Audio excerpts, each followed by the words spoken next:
This is a podcast from Classy 103.4 FM. Sumbar melawan Corona, persembahan Yayasan Semen Padang Hospital, hanya di Classy FM.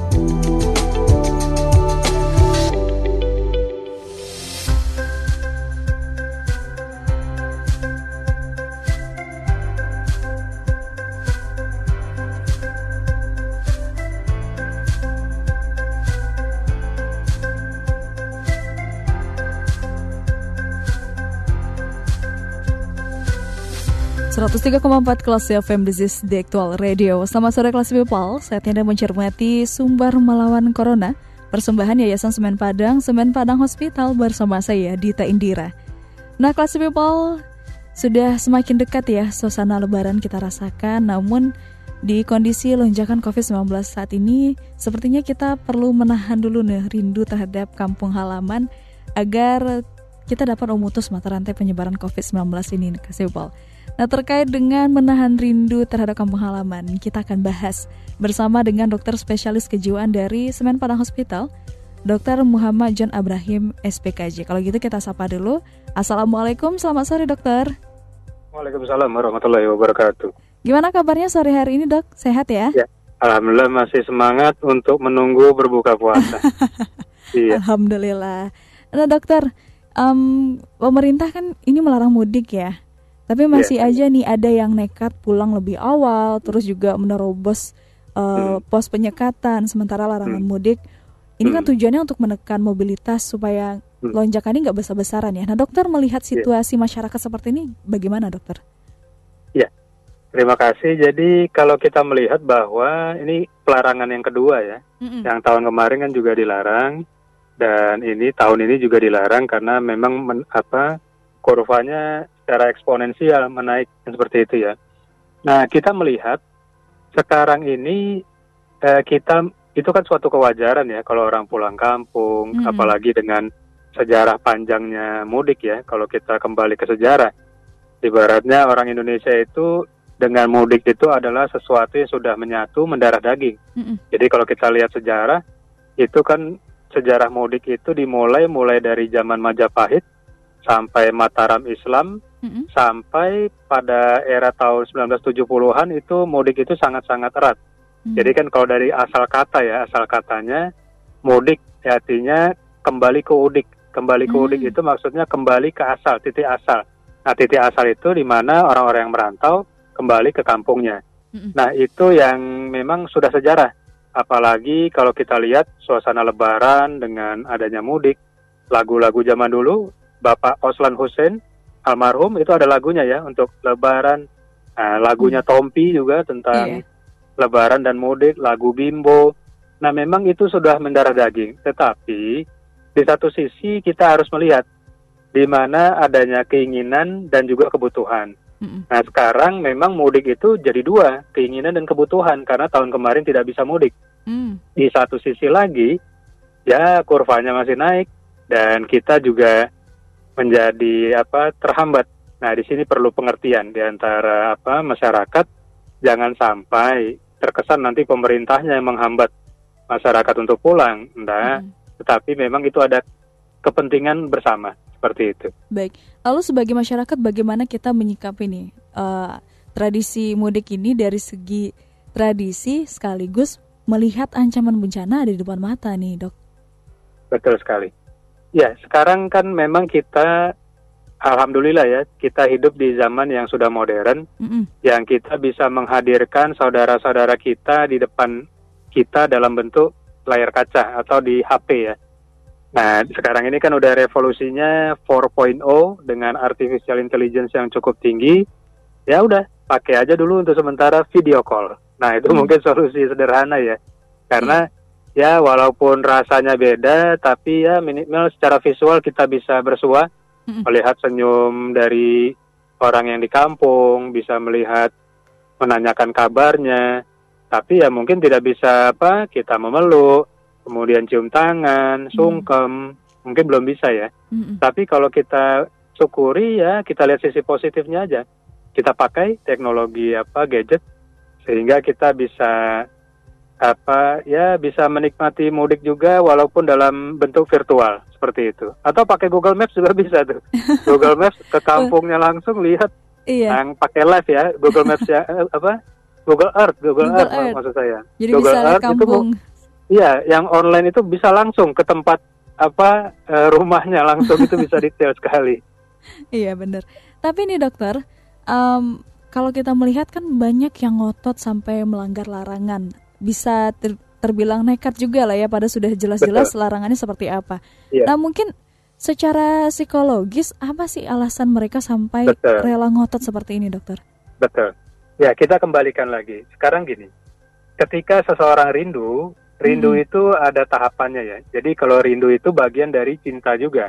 Dia melibatkan emosi. Yeah. Nah, rindu itu melibatkan cinta, itu akan mengeluarkan hormon cinta yang disebut juga oksitosin, hormon kebahagiaan. Nah, kalau orang yang kalau sudah tahu bahwa corona sedang meninggi, tapi dikasih tahu masih juga membandel, masih cari jalan tikus, cari jalan lewat, pokoknya segala cara, pokoknya saya harus sampai kampung, seperti itu. Nah, itu kalau kita analisa, itu bukan oksitosin lagi yang bermain untuk hormon cinta, untuk bercengkrama, tetapi kita bisa melihat ini pengaruh daripada dopamin. Nah, dopamin ini adalah sesuatu yang saya bilang kemarin, adanya reward, kemudian rasa ketagihan yang sangat tinggi dan membanjiri di daerah prefrontal cortex, sehingga kita tidak bisa melakukan judgement atau insight yang baik, melihat mana yang baik, mana yang buruk, sehingga menjadi gelap mata. Nah, ketika gelap mata, akhirnya kita menghalalkan segala cara, pokoknya saya sampai di kampung. Mau pakai jalan tikus mau pakai apa. Nah, itu adalah memang kalau dilihat secara biologinya, ya di prefrontal cortex-nya nih ada masalah seperti itu. Nah, yang kemudian kita bisa lihat lagi, harus ada efek jera. Jadi kalau ada efek jera, minimal yang lainnya kan saling ngasih tahu. Ya udahlah, jangan mudik tuh, yang kemarin aja didenda puluhan juta segala macam. Itu harus dipertegas juga sehingga tidak shock terapinya tidak ada, ya orang anggapnya angin lalu aja nanti seperti itu. Baik, berarti kan selain efek jera nih dokter, ini kan emang butuh faktor eksternal ya. Nah, ini dari kita internal kita pribadi nih dokter ya.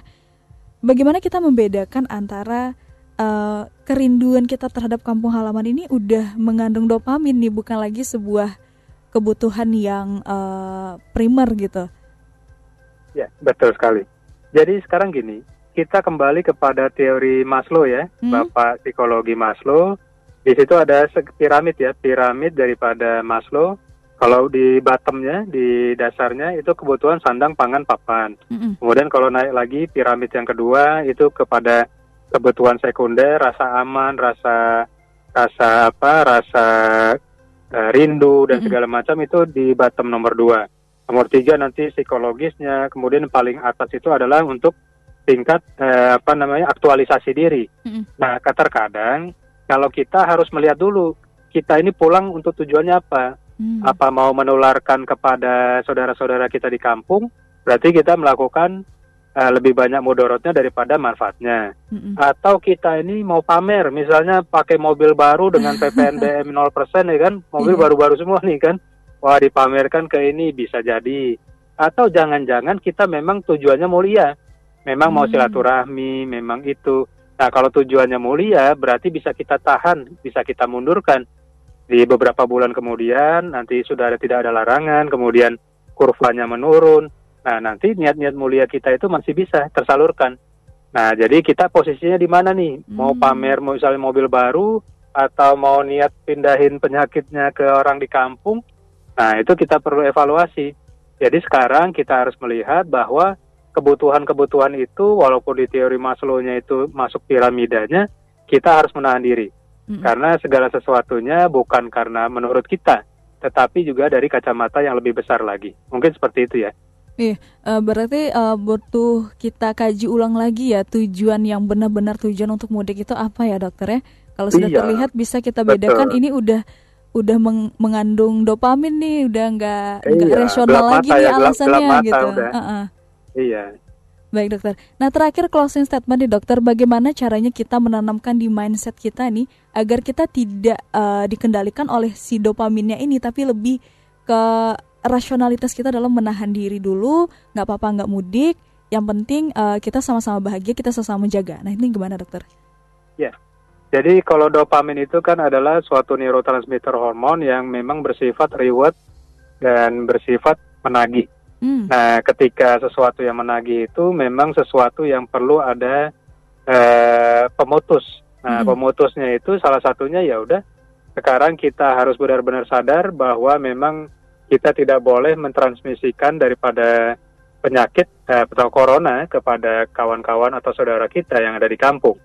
Yang kedua, dopamin ini bisa juga dikendalikan dengan kita mengalihkan perhatian, fokus kita dirubah.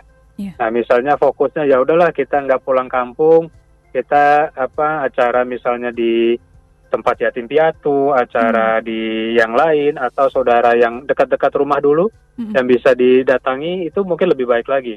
Dan yang ketiga, dopamin itu bisa juga disalurkan dari hal-hal yang menyenangkan lainnya. Misalnya kita bisa zikir bersama, takbiran bersama, ya cukup di rumah, di lingkungan sekitar, dalam jaga jarak dan segala macam, sehingga kita masih bisa mendapatkan having fun-nya, rasa senangnya, tetapi tidak merusak suasana dan memperkeruh keadaan. Mungkin seperti itu. Baik, yang penting kita sendiri yang menciptakan bahagianya seperti apa supaya pikiran rindu itu bisa teralihkan gitu ya.